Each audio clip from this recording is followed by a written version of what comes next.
My neighbor poisoned my rescue cat because he cried too much, so I made sure she'll never own a pet again. I rescued Oliver from a kill shelter 3 months before Dorothy moved next door. He was traumatized, cried at night sometimes, but was getting better. First week, Dorothy knocked to complain. I explained Oliver was a rescue with anxiety, showed her everything, pheromone diffusers, anxiety medication, special beds. She said animals that broken should be put down, like his life meant nothing.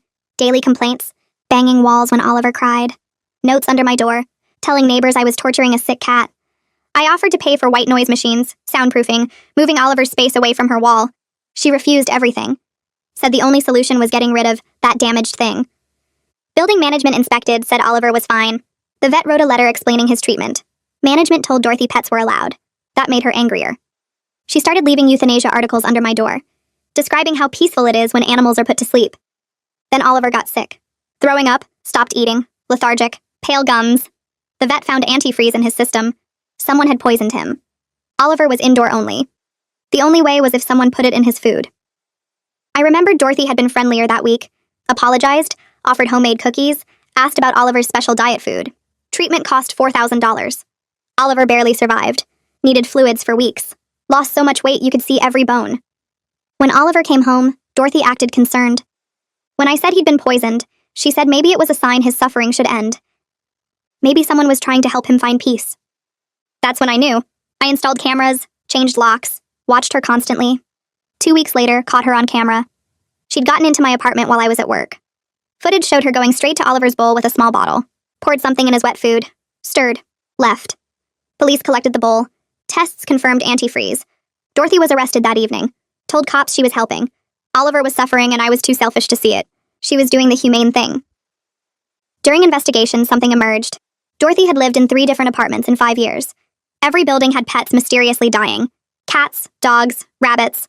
Always pets that made noise. Always poisoning. Detective found her search history. How much antifreeze kills cats?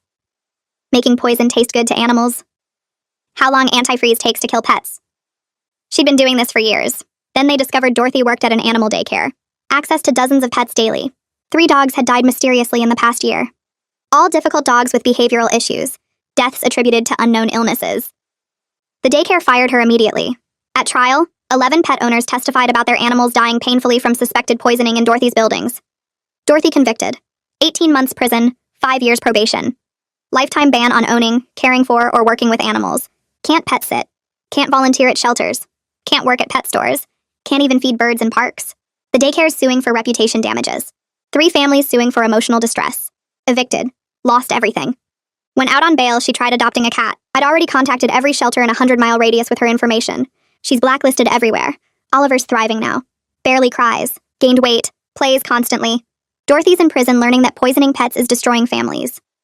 She thought Oliver's life didn't matter because he was damaged. Now she's irreparably damaged. Banned from the one thing she obsessed over controlling, animals. But yesterday my phone rang. The prosecutor. Dorothy made bail on appeal. What? How? Her lawyer found a technicality. The search of her apartment might have violated protocol. My blood went cold. She's out? As of this morning. She's required to stay away from you and Oliver, but what? She's filed a civil suit against you for defamation, emotional distress, and lost wages. She poisoned my cat.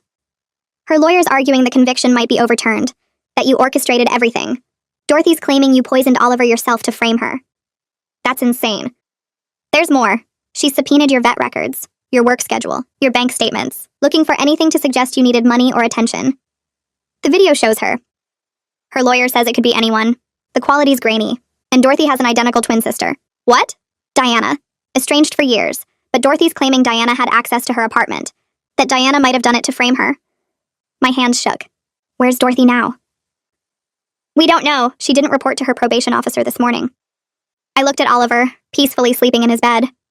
I have to go. If you see her? I hung up. Because I was looking at my apartment door. It was open. Just slightly. I always triple-check the lock. Oliver's food bowl was full. Fresh food I hadn't put there. My phone buzzed. Unknown number. A photo. The photo showed Oliver in his bed. The angle wrong. Taken from inside my apartment just minutes ago. My hands wouldn't stop shaking. I grabbed Oliver from his bed and stuffed him into his carrier. He yowled, but I couldn't stop to comfort him. I ran to my car, fumbling with my keys, nearly dropping them twice. Once inside, I locked all the doors and started driving. My phone was already dialing 911. The operator answered and I tried to explain, but my words came out jumbled. Dorothy broke in. She was in my apartment. She took a photo. The operator kept asking questions I couldn't focus on. I just kept driving toward the police station, running 2 red lights because I couldn't stop, couldn't risk being caught at an intersection where Dorothy might find me. The police station parking lot felt like the only safe place left in the world. I carried Oliver's carrier inside, still on the phone with the operator who was telling me officers would meet me there. The lobby was bright and cold. A detective I recognized from Dorothy's arrest came through a side door. He saw my face and immediately started moving faster. I showed him the photo on my phone. He looked at it, then at me, then back at the photo. He grabbed a radio from his belt and started talking fast, codes I didn't understand. But I heard Dorothy's name and my address. Within seconds, other officers were moving, some heading out the door, others gathering around computers. The detective led me to a small room with a table and chairs. He brought water I couldn't drink. Oliver was making small distressed sounds in his carrier. I opened it and pulled him out, holding him against my chest. His heart was racing as fast as mine. The detective sat across from me and asked me to tell him everything from the beginning. I explained about the prosecutor's call, about Dorothy being out on bail, about coming home to find my door open and the fresh food in Oliver's bowl. He wrote everything down. His radio kept crackling with updates. Officers were at my apartment now, searching it, looking for signs of forced entry. The detective asked if I'd touched anything and I said no, just grabbed Oliver and ran. He nodded and said that was good, that was smart. More officers arrived and the detective stepped out to talk to them. I sat there holding Oliver, watching through the small window in the door as people moved back and forth in the hallway. Time felt strange, like it was moving too fast and too slow at the same time. 30 minutes later, the detective came back with news. They found how Dorothy got in. I'd left a window cracked in my bedroom for air circulation. It was a small window, but Dorothy was thin. She'd forced it open wider, climbed through, left the food as bait, taken the photo, and left through the front door. That's why it was open when I got home. She wanted me to know she'd been there. The detective said they found partial prints on the window frame and they were processing them now. But Dorothy was gone. No sign of where she went. No car registered to her name. No credit card activity. She'd planned this carefully. The detective's face was serious when he told me Dorothy had violated her bail conditions. There was already a warrant out for her arrest. Every officer in the city had her photo and description. But first they had to find her. He suggested I stay somewhere else until they located Dorothy. He assigned an officer to patrol my building but said it wasn't safe for me to go back there yet. I asked where I was supposed to go and he mentioned hotels, friends, family. I didn't have family nearby and I couldn't put friends in danger. So a hotel it was. The detective helped me look up pet-friendly places on my phone. I found one across town and called to make sure they had availability. They did. I paid for a week up front over the phone, watching my bank account drop to almost nothing. The detective walked me out to my car and watched as I drove away. Oliver had finally calmed down in his carrier. I kept checking my mirrors the whole drive, terrified I'd see Dorothy following me. The hotel was generic and anonymous. I checked in using cash for the deposit, gave them a fake name even though they needed my real ID. The room was on the 3rd floor. I carried Oliver and our emergency bag inside and locked every lock on the door. I pushed a chair against it too. The room had one window facing the parking lot. I closed the curtains. My phone rang and it was the prosecutor. He started apologizing before I could say anything. He was sorry about the technicality, sorry Dorothy got out, sorry this was happening. He promised they were doing everything to find her. Police were checking her known associates, her parents' house, anywhere she might hide. I asked how long this would take and he couldn't give me an answer. Just that they were trying. I hung up and sat on the bed. Oliver climbed out of his carrier and started exploring the room cautiously. I watched him sniff the corners and the furniture, trying to make sense of this new place. That night I couldn't sleep. Every sound in the hallway made me jump. Around midnight my phone buzzed with a message from the unknown number. I almost didn't look. When I did, my stomach dropped. It was a photo of the hotel exterior, the building lit up against the dark sky. Below it was a message. Nice try. She'd followed me. Or she'd found me somehow. She knew where I was. I grabbed Oliver and ran to the bathroom, the only room without windows. I called the detective and he answered on the 2nd ring. I sent him the photo and the message. He told me to stay where I was, that he was sending officers to the hotel right now. He stayed on the phone with me until I heard the knock on my door and the voice identifying themselves as police. 2 officers came in and checked the room and the hallway. They found nothing. The detective arrived 20 minutes later with a laptop. He traced the phone number while I sat on the bed holding Oliver. The number was a burner phone, impossible to track to a specific person. But the metadata from the photo showed it was taken less than 10 minutes before Dorothy sent it. She'd been here, right outside, watching. The detective's expression was grim. He said Dorothy had clearly been planning this since before her release. She'd bought the burner phone, stocked up on supplies, watched my movements. She was organized and motivated. That made her more dangerous. He suggested I move to a different hotel, but I didn't see the point. If Dorothy could find me here, she could find me anywhere. The next morning, the prosecutor called again. He was filing emergency motions to revoke Dorothy's bail entirely. He'd present the break-in, the photos, the threats as evidence that Dorothy was a clear danger to me and Oliver. The judge scheduled a hearing for 3 days away. 3 days felt like forever when someone was hunting me. The prosecutor tried to reassure me that police were actively searching for Dorothy. They had officers watching her parents' house, her old workplace, her previous apartments. But so far, nothing. Dorothy had vanished. I asked what happened if they didn't find her before the hearing, and the prosecutor said the warrant would stay active. She'd be arrested the moment anyone spotted her. That wasn't as comforting as he seemed to think it was. That afternoon, I was watching the news in the hotel room when Dorothy's lawyer appeared on screen. He was doing an interview with a local reporter, standing outside the courthouse. He claimed his client was the real victim of a vindictive neighbor. He talked about Diana, the identical twin sister, and said her existence created reasonable doubt about who really poisoned Oliver. He said the twin could have committed all the crimes and framed Dorothy. The reporter asked where Dorothy was now, and the lawyer said he didn't know, that she had every right to protect herself from harassment. I threw the remote at the TV. Oliver jumped at the noise. The lawyer was making Dorothy sound innocent, making me sound crazy. People watching would believe him. They'd think I was the problem. I called a security company the detective had recommended. They could install cameras at the hotel room door and window. The installer arrived that evening with equipment. He set up a camera pointed at the door and another at the window. Both fed to an app on my phone. I could watch the feeds in real time and get alerts if there was any movement. The detective called while the installer was working and said the department would pay me back for the security equipment. It was part of the active threat situation.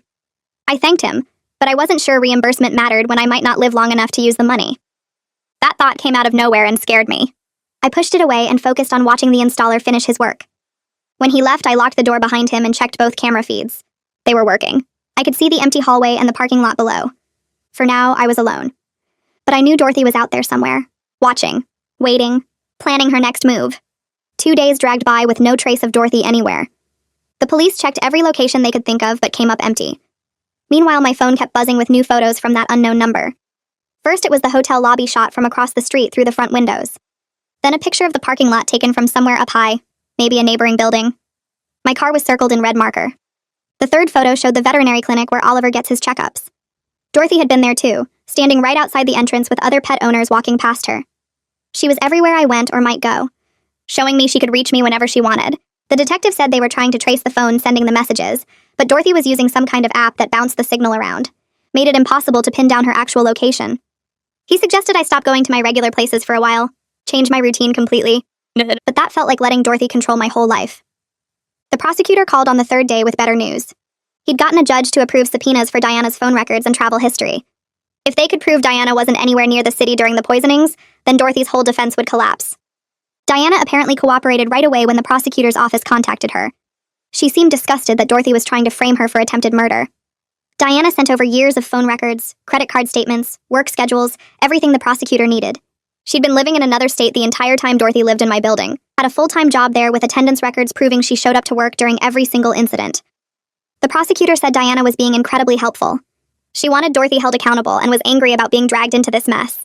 The bail hearing happened 4 days after Dorothy broke into my hotel room. I sat in the courthouse waiting room with Oliver and his carrier, both of us nervous. The detective stayed with me the whole time. He said Dorothy still hadn't been found, so the hearing would happen without her there. That seemed wrong somehow. How could they revoke someone's bail when that person wasn't even present to defend themselves? But the detective explained it happened all the time with fugitives. The judge could make decisions based on the evidence even if Dorothy refused to show up. When they called my case, I walked into the courtroom with the detective. The prosecutor was already there organizing his files. Dorothy's lawyer sat alone at his table looking frustrated. Then the back doors opened and a woman walked in who looked exactly like Dorothy. Same height, same build, same facial features. For a second, my heart stopped because I thought Dorothy had actually shown up. But then I realized this had to be Diana. She wore professional clothes and carried herself differently than Dorothy. More confident somehow. Less tense. The judge asked Diana to approach, and she did. Under oath, she testified that she hadn't seen or spoken to Dorothy in 8 years. They'd had a falling out over family issues and cut contact completely. Diana provided documentation showing she lived 2 states away during all the poisoning incidents. She had work records, apartment leases, utility bills, everything proving she was nowhere near my building when Oliver got poisoned. She said she was horrified when Dorothy's lawyer tried to blame her for these crimes. The physical resemblance between them was shocking to see in person. They really were identical. But Diana's cooperation felt genuine. She answered every question thoroughly, and seemed truly disgusted by what Dorothy had done. When Diana finished testifying, she looked at me and said she was sorry for what I'd been through, that her sister was sick and needed serious help. The judge listened to all the evidence, then made his ruling. Dorothy's bail was revoked immediately. He issued a warrant with increased charges, including stalking, violating protective orders, harassment, and failure to appear. The judge said Dorothy was clearly a danger to me and Oliver, that she'd used her freedom to terrorize us instead of following the court's conditions. He set a new trial date for 2 months away and said Dorothy would remain in custody once arrested. No more bail, no more chances. The prosecutor thanked the judge and promised they'd find Dorothy soon. But as we left the courthouse, my phone buzzed again. Another photo. This one showed the courthouse steps from across the street, taken just minutes ago while we were inside. Dorothy was still out there watching, still sending her messages. The warrant didn't matter if they couldn't catch her. I couldn't keep living like this, jumping at every sound, checking my phone constantly for new threats. Oliver was getting stressed too. He barely ate and cried more at night. We needed better protection than just hotel cameras and police patrols. That evening, I searched online for private security consultants who dealt with stalking cases. Found a woman named Salma Agarwal, who had great reviews and experience with situations like mine. Her rates were expensive, but I didn't care anymore. I called her office and explained everything. She agreed to meet me the next morning at the hotel. Salma showed up exactly on time, carrying a laptop and some kind of scanning device. She was probably in her 40s with short dark hair and sharp eyes that seemed to notice everything. First thing she did was check my hotel room for any surveillance equipment Dorothy might have planted. She found nothing but said that didn't mean much. Then she asked about my daily routine, where I went, who I talked to, what patterns I followed. As I answered her questions, she typed notes on her laptop. When I finished, she looked up and said my safety plan had serious problems. I was too predictable. Used the same hotel, same parking spot, same routes to and from places. Dorothy could track my movements easily because I wasn't being careful enough. Salma said stalkers were predators who studied their targets. I needed to think like someone hunting me and eliminate every pattern Dorothy could exploit. The plan Salma laid out was intense. We'd moved to a completely different hotel across town that night. Not tell anyone where we were going. She'd set up a security protocol with varied routes every time I left the building. Different times for check-ins. Code words I'd use when contacting people so they'd know it was really me and not Dorothy pretending. Salma would monitor my phone and email for any suspicious activity. She'd also coordinate with the detective to make sure police knew our new location, but kept it confidential. The whole thing felt overwhelming, but also validating. Salma treated Dorothy like a serious predator instead of just some angry neighbor. She understood the danger was real. We moved that night. Salma drove us to the new hotel in her car instead of mine in case Dorothy was tracking my vehicle somehow. The new place was smaller and cheaper, but Salma said that was better. Less obvious. Fewer people around to notice us. She helped me set up the room with motion sensors and cameras. Showed me how to check for anyone following when I went outside. Gave me a panic button that would alert her and the police if I pressed it. By the time she left around midnight, I felt safer than I had in days. Oliver seemed calmer too. Maybe he could sense I wasn't as scared anymore. The next morning, the detective called with new information. They'd been digging into Dorothy's finances and found something disturbing. 2 weeks before the bail hearing, Dorothy had withdrawn $15,000 in cash from her savings account. All at once. The detective said that proved Dorothy had been planning to run for a while. She'd probably known about the legal technicality her lawyer found and prepared for it. The money meant she could hide for weeks or months without needing to use credit cards or leave an electronic trail. She'd been setting this up since her original conviction. Maybe even before that. Dorothy had played everyone. Made them think she'd follow the court's rules while secretly preparing to disappear. That afternoon, the prosecutor called with unexpected news. Dorothy's parents had contacted his office wanting to help find their daughter. They were horrified by how far things had escalated. The stalking, the break-in, the threats. They'd tried talking to Dorothy after she made bail, but she refused to listen. Now they wanted to cooperate with police. They told the prosecutor about a cabin they owned 2 hours north of the city. A family property Dorothy knew about and had access to. The parents thought she might be hiding there. Police organized a raid for that evening. The detective said he'd call me as soon as they knew anything. I waited in the hotel room watching the news on my phone. Around 8 that night, the detective finally called. Police had raided the cabin an hour ago. Dorothy wasn't there, but they found evidence she'd been staying there recently. The detective said it was disturbing stuff. Photos of me and Oliver covering one wall. Some taken through my apartment window before Dorothy was arrested. Others more recent showing me at the hotel, at stores, walking Oliver to my car. Dorothy had been stalking me for months, documenting my life. They also found maps of my neighborhood with routes marked, notes about my schedule, supplies for long-term surveillance like binoculars and a telephoto camera lens. Dorothy had turned that cabin into a command center for hunting me. But she'd cleared out before police arrived. Probably had some way of knowing they were coming. The prosecutor filed additional charges the next day. Multiple counts of stalking, harassment, violating court orders. Each new charge added years to Dorothy's potential sentence if they ever caught her. The detective said every police officer in the region had Dorothy's photo now. They were checking bus stations, train stations, rental car companies, looking for any sign of where she'd gone. But so far, nothing. Dorothy had vanished completely. And my phone kept buzzing with new photos. The coffee shop I'd stopped at that morning, the grocery store parking lot, the park where I'd taken Oliver for some air. Dorothy was still out there, still watching, still showing me she could get close whenever she wanted. The cabin raid hadn't stopped her at all. The next morning, Salma showed up at the hotel with her laptop and a serious look on her face. She opened a tab showing my social media profiles. Photos from the past few months were pulled up on the screen. Coffee shop check-ins, tagged photos at the grocery store, location markers at the park where I walked Oliver. Salma pointed at the timestamps.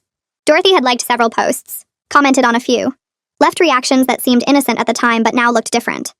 Every single interaction gave Dorothy information about where I went and when. Salma pulled up more evidence. A photo I'd posted of Oliver 3 weeks ago had metadata showing the exact coordinates of my apartment. A friend had tagged me at a restaurant last month. Dorothy had screenshot the post according to police records from her phone. She'd been building a map of my entire life through social media. We spent 2 hours scrubbing everything, deleting accounts, removing tags, contacting friends to take down photos that included me. Salma made me change all my passwords and set up two-factor authentication on everything. She explained Dorothy had probably been tracking me this way for months, maybe even before her arrest. Every post was another piece of data, another way to predict where I'd be and when. By noon, my entire online presence was gone. No social media accounts, no public profiles, no digital footprint Dorothy could follow. It felt strange being completely offline but also safer. Like cutting a rope Dorothy had been using to pull herself closer. A week passed in the new hotel. Different room, different part of town. No more photos from unknown numbers. But Oliver started getting worse. He wouldn't eat his food, left it sitting in the bowl for hours. At night, he cried the way he used to when I first rescued him. Long, sad sounds that broke my heart. During the day, he hid under the bed or in the closet. Wouldn't come out even when I called him. His fur looked dull. His eyes seemed empty. I took him to the vet the next morning. The vet checked him over thoroughly, ran blood tests, examined his mouth and stomach. Everything came back normal physically. The vet sat down and explained what was happening. Oliver was picking up on my fear. Animals can sense stress in their owners. The constant moving, the disrupted routine, my own terror about Dorothy hunting us. All of it was affecting Oliver just as much as it affected me. The vet said Oliver's anxiety had returned because his environment felt unstable again. He needed routine and calm, but I couldn't provide that while we were hiding. The vet adjusted Oliver's medication and gave me tips for helping him feel secure. Stick to the same feeding times.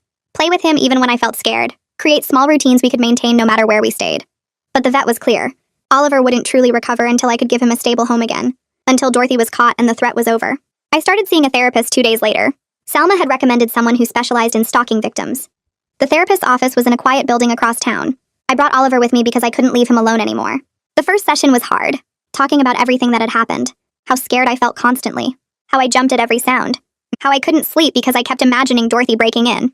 The therapist listened carefully. Then she said something that stuck with me. Dorothy's power came from fear, not from actually being everywhere at once. She was one person. She couldn't be in multiple places. The photos and threats were designed to make me feel like she was omnipresent, like she could reach me anywhere. But that wasn't reality. It was psychological warfare. The therapist taught me strategies for managing the fear. Grounding exercises when I felt panic rising. Ways to challenge the thoughts that told me Dorothy was always watching. Reminders that police were actively searching for her. That I had Salma helping protect me. That I wasn't as vulnerable as Dorothy wanted me to believe. The therapist also explained something important. By letting fear control my life, I was giving Dorothy exactly what she wanted. She was already in prison in a way, hiding and running, but I was imprisoning myself too by living in constant terror. Learning to function despite the fear was how I'd take back control. 3 days later, the detective called with news. Dorothy had used her credit card at a gas station 40 miles north of the city. The transaction had triggered an alert in the police system. Officers responded within 8 minutes. Patrol cars rushed to the location. But when they arrived, Dorothy was already gone. The gas station clerk remembered her, said she'd paid for gas and bought snacks, acted completely normal, didn't seem rushed or nervous. The detective said it was a test. Dorothy was checking whether police were monitoring her cards. Now she knew they were, which meant she probably wouldn't use them again. The detective reviewed security footage from the gas station. Dorothy had arrived in an old sedan with mud covering the license plates. She'd paid cash for most items but used the card for just one small purchase, deliberately triggering the alert to see the response time. The footage showed her watching the parking lot carefully before leaving.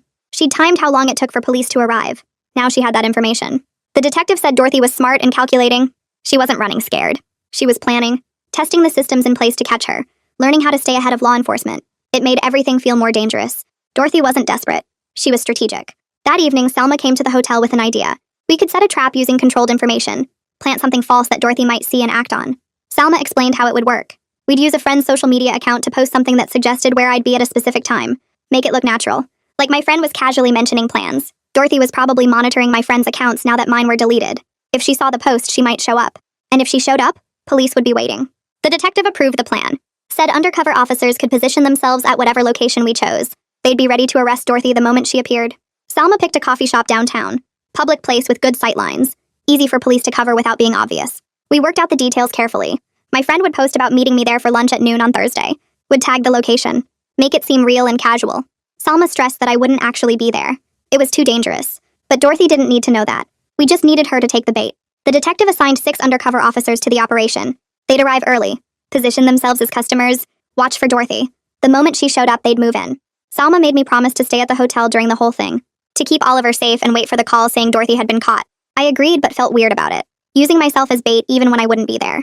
Thursday morning arrived and my friend posted the message right on schedule. Said she was excited to finally catch up over coffee. Tagged the coffee shop location. Made it sound completely natural. I sat in the hotel room watching the clock. Salma was at the coffee shop coordinating with police. She'd set up her own surveillance to monitor the operation. The detective had given her permission to observe as long as she stayed out of the way. 11:30 came and went. Then 11:45. I held Oliver and waited. My phone felt heavy in my hand. At 11:52, Salma texted. She's here. My heart jumped. 2 minutes later, another text. Officers moving in. Then silence. 5 minutes of nothing. Finally, my phone rang. The detective. Dorothy had been arrested without incident. She'd shown up carrying a camera with a telephoto lens, had been photographing the coffee shop entrance from across the street, waiting for me to arrive. Officers had approached from multiple directions. She'd tried to run, but they'd blocked her path. Now she was in custody. Actually in custody this time, until Dorothy was caught and the threat was over. I started seeing a therapist 2 days later. Salma had recommended someone who specialized in stalking victims. The therapist's office was in a quiet building across town. I brought Oliver with me because I couldn't leave him alone anymore. The first session was hard, talking about everything that had happened, how scared I felt constantly, how I jumped at every sound, how I couldn't sleep because I kept imagining Dorothy breaking in. The therapist listened carefully. Then she said something that stuck with me. Dorothy's power came from fear, not from actually being everywhere at once. She was one person. She couldn't be in multiple places. The photos and threats were designed to make me feel like she was omnipresent, like she could reach me anywhere. But that wasn't reality. It was psychological warfare. The therapist taught me strategies for managing the fear. Grounding exercises when I felt panic rising. Ways to challenge the thoughts that told me Dorothy was always watching. Reminders that police were actively searching for her. That I had Salma helping protect me. That I wasn't as vulnerable as Dorothy wanted me to believe. The therapist also explained something important. By letting fear control my life, I was giving Dorothy exactly what she wanted. She was already in prison in a way, hiding and running. But I was imprisoning myself too by living in constant terror. Learning to function despite the fear was how I'd take back control. 3 days later, the detective called with news. Dorothy had used her credit card at a gas station 40 miles north of the city. The transaction had triggered an alert in the police system. Officers responded within 8 minutes. Patrol cars rushed to the location. But when they arrived, Dorothy was already gone. The gas station clerk remembered her, said she'd paid for gas and bought snacks, acted completely normal, didn't seem rushed or nervous. The detective said it was a test. Dorothy was checking whether police were monitoring her cards. Now she knew they were, which meant she probably wouldn't use them again. The detective reviewed security footage from the gas station. Dorothy had arrived in an old sedan with mud covering the license plates. She'd paid cash for most items but used the card for just one small purchase, deliberately triggering the alert to see the response time. The footage showed her watching the parking lot carefully before leaving. She'd timed how long it took for police to arrive. Now she had that information. The detective said Dorothy was smart and calculating. She wasn't running scared. She was planning, testing the systems in place to catch her, learning how to stay ahead of law enforcement. It made everything feel more dangerous. Dorothy wasn't desperate. She was strategic. That evening, Salma came to the hotel with an idea. We could set a trap using controlled information, plant something false that Dorothy might see and act on. Salma explained how it would work. We'd use a friend's social media account to post something that suggested where I'd be at a specific time, make it look natural. Like my friend was casually mentioning plans. Dorothy was probably monitoring my friend's accounts now that mine were deleted. If she saw the post, she might show up. And if she showed up, police would be waiting. The detective approved the plan. Said undercover officers could position themselves at whatever location we chose. They'd be ready to arrest Dorothy the moment she appeared. Salma picked a coffee shop downtown. Public place with good sight lines. Easy for police to cover without being obvious. We worked out the details carefully. My friend would post about meeting me there for lunch at noon on Thursday. Would tag the location. Make it seem real and casual. Salma stressed that I wouldn't actually be there. It was too dangerous. But Dorothy didn't need to know that. We just needed her to take the bait. The detective assigned 6 undercover officers to the operation. They'd arrive early, position themselves as customers, watch for Dorothy. The moment she showed up, they'd move in.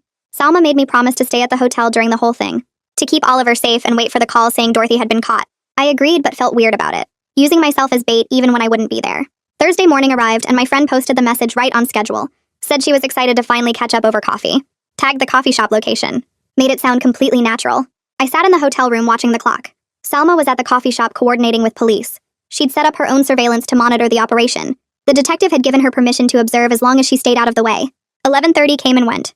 Then 11:45. I held Oliver and waited. My phone felt heavy in my hand. At 11:52, Salma texted. "She's here." My heart jumped. 2 minutes later, another text. "Officers moving in." Then silence. 5 minutes of nothing. Finally, my phone rang. The detective. Dorothy had been arrested without incident. She'd shown up carrying a camera with a telephoto lens, had been photographing the coffee shop entrance from across the street, waiting for me to arrive. Officers had approached from multiple directions. She'd tried to run, but they'd blocked her path. Now she was in custody. Actually in custody this time. The detective said Dorothy had a backpack full of surveillance equipment, more cameras, binoculars, a notebook with my daily routine written out in detail, maps of places I frequented. She'd been planning to follow me from the coffee shop, to find out where I was staying. The arrest had stopped her before she could do any of that. I felt something release in my chest, relief so strong it made me dizzy. Oliver meowed and I realized I was holding him too tight. At the police station, Dorothy refused to talk initially, sat in the interrogation room with her arms crossed, wouldn't answer questions, wouldn't explain why she'd shown up at the coffee shop. The detective let her sit in silence for an hour. Then he brought in all the evidence. The photos from her backpack, the notebook with my schedule, the camera with images of the hotel exterior. He laid it all out on the table in front of her, showed her the timestamps, the metadata, the proof that she'd been stalking me for weeks. Dorothy stared at everything for a long time. Then she started talking, said she was just trying to prove the original charges were wrong, that she'd been framed. She needed evidence to show the court, needed to demonstrate that I was lying about everything. The detective asked why she'd been photographing my hotel, why she had maps of my neighborhood, why her notebook contained details about when I left and returned each day. Dorothy claimed it was all research, said she was gathering proof of my deception. The detective pointed out that nothing in her evidence suggested I'd done anything wrong, that all her surveillance showed was a person trying to live their life while hiding from someone who'd poisoned their cat. Dorothy got angry then, said Oliver was suffering and I was too selfish to see it, that she'd been trying to help. The same justification as before, the same twisted logic that had gotten her convicted in the first place. Everything she said just made it worse, contradicted her claims of innocence. The detective recorded all of it. The next morning, the prosecutor filed new charges. Multiple counts of stalking, harassment, violating protective orders, violating bail conditions. Each charge carried serious prison time. Dorothy's lawyer tried to negotiate another plea deal, wanted to argue that Dorothy had mental health issues that explained her behavior, that she needed treatment, not punishment. But the prosecutor refused, said Dorothy had already been given chances, had already been convicted once. This wasn't about mental health anymore. It was about a pattern of escalating dangerous behavior. The prosecutor showed the lawyer all the evidence, the surveillance photos, the notebook, the testimony from the coffee shop arrest. There was no technicality to exploit this time, no way to argue the evidence was obtained improperly. Everything was clean and documented. The lawyer tried arguing that Dorothy hadn't actually hurt anyone this time, that taking photos wasn't the same as poisoning. The prosecutor pointed out that stalking was a crime in itself, that Dorothy's behavior showed clear intent to harm, that she'd been hunting someone who'd already been victimized by her once. The lawyer eventually stopped trying to negotiate, said he'd present the best defense he could at trial, but his tone suggested he knew it was hopeless. 2 days later, Dorothy appeared before a judge for a bail hearing. The prosecutor argued strongly against any bail, presented evidence of Dorothy's flight risk, her failure to report to probation, her continued stalking despite court orders, the pattern of escalating behavior, the clear danger she posed to me and Oliver. Dorothy's lawyer tried to argue she deserved another chance, that she'd made mistakes but wasn't violent. The judge cut him off, read through the evidence herself, looked at the photos Dorothy had taken, the notebook with my schedule, the maps and surveillance equipment. Then the judge made her ruling. No bail. Dorothy would be held in custody pending trial on all charges combined. The original poisoning conviction plus all the new stalking charges. The judge cited clear and present danger. Pattern of behavior showing no remorse or behavior change. Significant flight risk given her previous disappearance. Dorothy tried to argue, said she had rights, that she wasn't dangerous. The judge told her she'd had her chance, that she'd violated every condition of her release, that she'd proven herself to be exactly as dangerous as the prosecution claimed. Dorothy was led out of the courtroom in handcuffs. This time there would be no technicality, no bail, no freedom to keep hunting me. The detective helped me arrange moving back to my apartment the following week, but not before major security upgrades. Salma coordinated everything. New locks on all doors and windows, deadbolts that couldn't be picked, security cameras covering every entrance, motion sensors in each room, an alarm system connected directly to police dispatch. The windows got reinforced with security film, made them harder to break. The door got a steel reinforcement plate, made it nearly impossible to kick in. Salma walked me through the whole apartment, pointing out weak spots. We fixed each one, added extra lighting outside, trimmed bushes near windows so no one could hide, set up a safe room in the bedroom with a reinforced door and separate phone line. Salma created a safety plan for if Dorothy ever got out again. Emergency contacts programmed into my phone, escape routes mapped out, a bag packed with essentials kept by the door, instructions for what to do if I saw Dorothy anywhere near the building. The detective said these precautions were probably excessive. Dorothy would be in prison for years, but Salma insisted. said planning for the worst meant I could relax knowing I was prepared. By the time everything was installed, the apartment felt like a fortress. Oliver explored cautiously at first, then seemed to recognize home. He settled into his old spots, started eating normally again. The crying stopped. Within days, he was playing again, acting like the cat he'd been before everything happened. Watching him recover made all the fear and hiding feel worth it. Over the next few weeks, Oliver started acting more like himself again. He stopped hiding under the bed every time he heard a noise. The crying at night became less and less until it finally stopped. I took him back to the vet for a checkup, and she smiled when she examined him. His weight was good. His energy was back. She adjusted his anxiety medication to a lower dose since he was doing so much better. She told me the most important thing now was keeping his routine exactly the same every single day. Same feeding times, same playtimes, same bedtime. Cats feel safe when they know what to expect. Any changes could bring back the anxiety. I wrote down a schedule and stuck to it perfectly. Oliver seemed to understand that life was stable now. He started greeting me at the door again when I came home from work. He played with his toys instead of just staring at them. He even started purring when I petted him, something he hadn't done since before the poisoning. The prosecutor called me 3 weeks after Dorothy's arrest. The trial date was finally set. 2 months away. I felt my stomach drop when he told me how long I'd have to wait. 2 months of knowing she was sitting in jail thinking about me. 2 months of wondering what she might do when she eventually got out. But then he explained why they were waiting. They were combining everything into one big trial. The original poisoning charges, the stalking charges, the breaking and entering, the probation violations, everything. He said this was actually good news. It meant Dorothy would face the maximum possible sentence. No chance of getting separate trials where she might get lighter sentences. No chance of serving time at the same time for different crimes. Every single thing she did would count. The judge would see the full pattern of her behavior. How she'd been doing this for years. How she'd never stopped even after being caught. How dangerous she really was. The prosecutor sounded confident.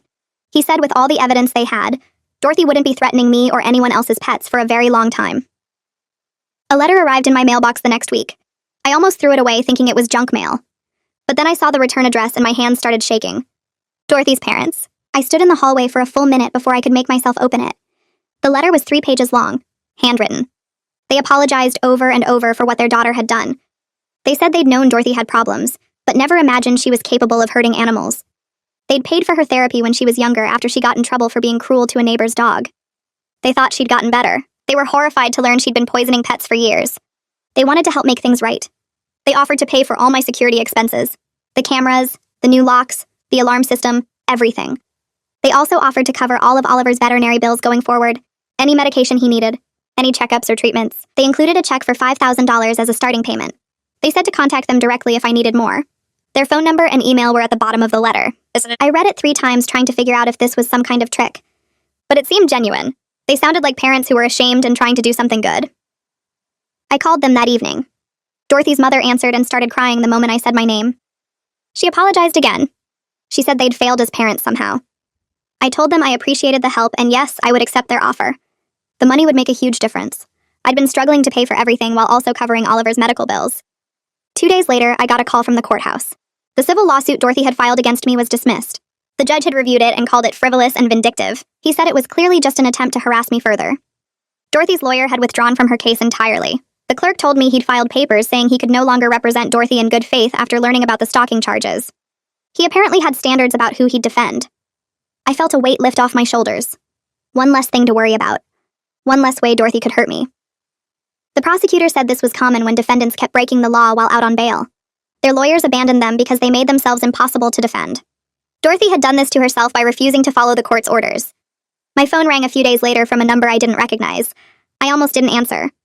But something made me pick up. A woman's voice asked if this was me. I said yes. She said her name was Diana, Dorothy's twin sister. I felt my whole body tense up. This was the person Dorothy's lawyer had tried to blame for everything. Diana must have heard my silence because she started talking quickly. She said she wanted to apologize for being dragged into this mess. She hadn't seen or spoken to Dorothy in 8 years. They'd had a falling out after Diana caught Dorothy hurting her cat. Diana had cut off all contact after that. She was horrified when Dorothy's lawyer contacted her trying to use her as an alibi. She'd already given the police her phone records and travel history proving she was nowhere near my apartment building during any of the incidents. She wanted me to know she was on my side. She offered to testify at the trial about Dorothy's history.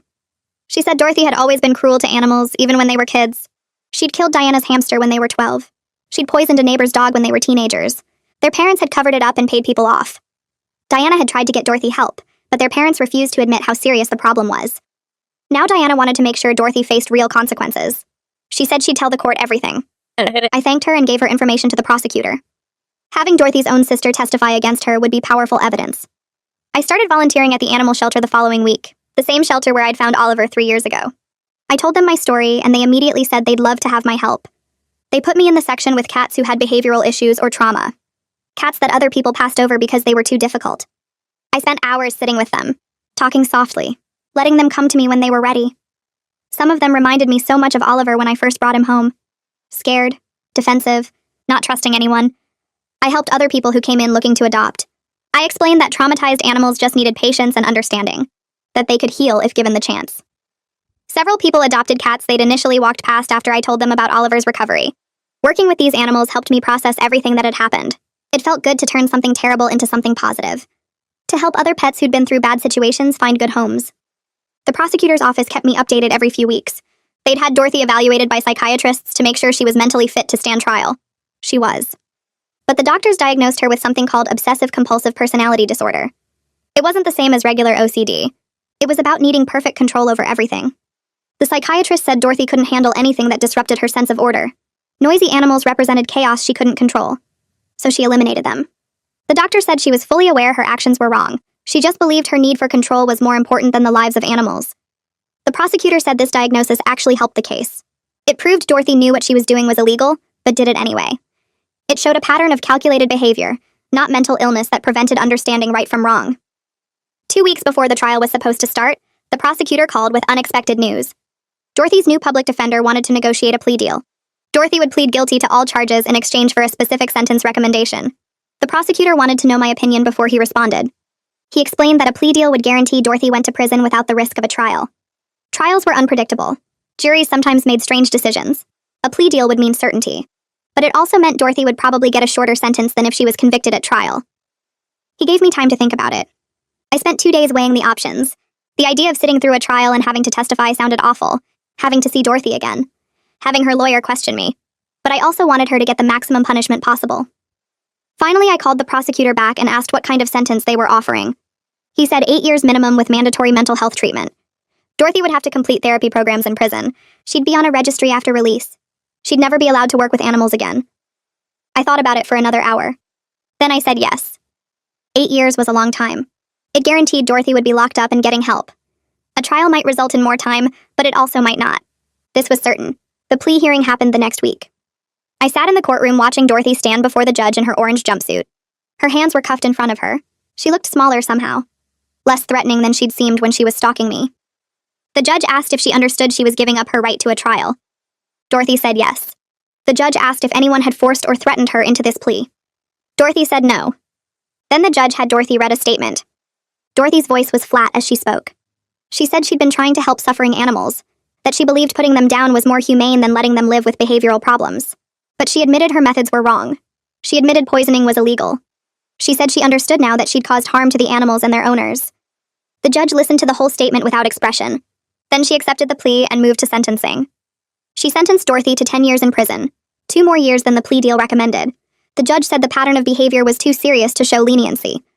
Dorothy would serve a minimum of 8 years before being eligible for parole. She'd have to complete all mental health programs. She'd be on lifetime probation after release. She'd never be allowed to own, work with, or care for animals in any capacity. The judge added lifetime restraining orders and mandatory mental health treatment.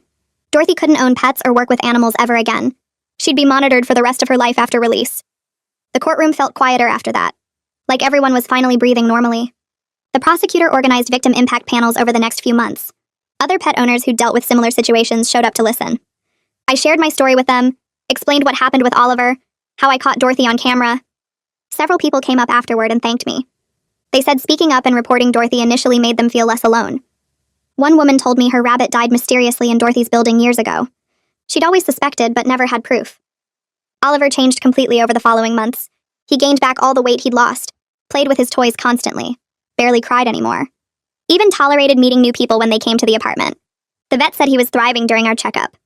I wrote an article for a pet advocacy website about recognizing signs of animal abuse by neighbors. Explained the importance of reporting suspicious behavior. The response was overwhelming. Hundreds of people shared similar experiences in the comments. Stories about pets dying mysteriously. Neighbors who seemed too interested in their animals. People who wished they'd reported things sooner. Dorothy's parents reached out to me directly. They established a fund to help victims of pet poisoning cover veterinary expenses, donated $50,000 initially, and committed to ongoing fundraising. They were trying to make amends for their daughter's actions. I appreciated it even though nothing could undo what happened. 6 months after Dorothy's sentencing, I went back to the kill shelter. Found a second rescue cat who needed a home. Her name was Luna. She was smaller than Oliver, gray with white paws. Oliver sniffed her cautiously at first, but they became friends within days. Having another pet felt like reclaiming the joy Dorothy tried to destroy. The apartment building implemented new security policies because of what happened. Pet protection protocols, better camera systems. Management credited me with helping make the building safer for all pet owners. They even added my suggestions about monitoring suspicious behavior toward animals. I got invited to speak at a local veterinary conference about recognizing and reporting animal cruelty. Standing in front of hundreds of professionals sharing my story felt powerful. Not traumatic like I expected. The vets asked good questions, wanted to know what signs to watch for, how to support pet owners dealing with similar situations. A year after everything started, Oliver and Luna were curled up together on the couch while I worked from home. The apartment felt safe again, full of life and happiness instead of fear. Oliver purred constantly now. Luna played with everything she could find.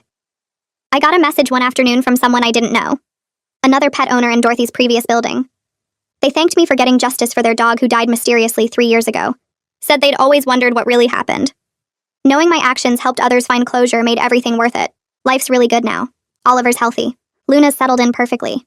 The apartment feels like home again instead of a crime scene. Dorothy's locked up where she belongs. The other pet owners finally have answers. Sometimes I think about how different things could have been if I hadn't installed those cameras. If I hadn't caught her on video. But I did. And now pets are safer because of it.